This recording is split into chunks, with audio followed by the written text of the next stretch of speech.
Hello everyone! Halina kayo't samahan niyo ako. Ipagpatuloy natin ang adventure natin dito sa isang mataas na lugar. So, naakyat na nga natin ng ilang steps ng mga hagdan na gawa halos lahat.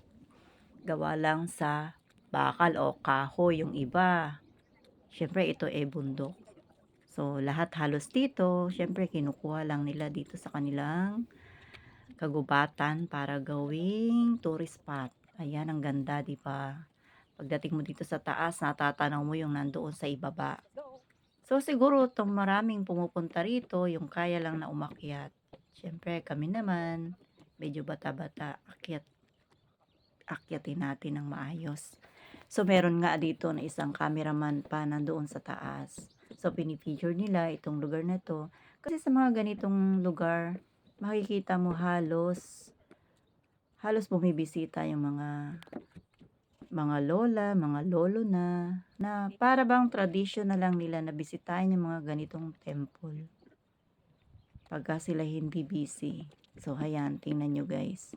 Napakagandang tingnan na pag nandito ka na sa taas, talaga mapipil mo, yes, I made it. Naakyat ko na naman ang isa sa aking mga gustong puntahan. Noon pa man, minsan nadadaanan ko lang to. Parang ang sarap naman umakyat ka ako doon sa bundok na yun.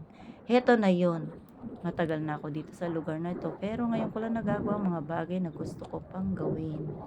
Yung mga gusto kong puntahan, ngayon ko lang sila napupuntahan kahit papano. Nararating ko yung mga ito. It's a big blessing. Kaya pasalamat na lang ako kahit papano. Napaka ano pa ng aking katawan para sa mga ganitong bagay. Kayang-kaya ko pa yung ang iba dito. Mga lola, lolo, naaakyat nga nila. Ako pa kaya, bata-bata pa, 'di ba? So, ayan. Isa sa aking dream yung mag-aakyat mountain climbing, yung mga ganitong lugar. Ayan, kita niyo naman. Napakaganda sa baba. Ang tanawin talagang kita mo yung city nasa baba. So, halina kayo guys. Naigala ko na kayo. So, ayan. Dito naman ako sa baba. Nakikita naman natin kung gaano kaganda. Naikot naman natin siya. Isang maliit na space pero napakaganda. Napakasarap ng feeling pag andirito ka sa taas at naakyat mo nga ito. So, yun, siyempre, kailangan nating mag-wish. Nag-wish na tayo ng ating mga gusto pang matupad. Siyempre, kasama na yung isang malusog na pangangatawan at malinaw na pag-iisip.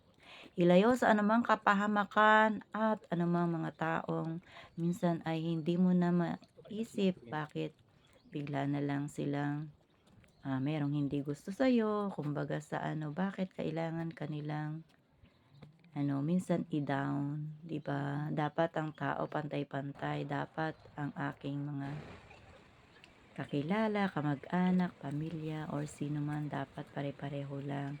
So, yun lamang sa ngayon. Sana meron tayong natutunan kahit ano at meron tayong narating sa mga ganitong lugar. So, katabi lang pala yung KFC. Dito muna tayo mag-break. So, yun lamang sa ngayon. Maraming salamat na lumipas ang maghapon.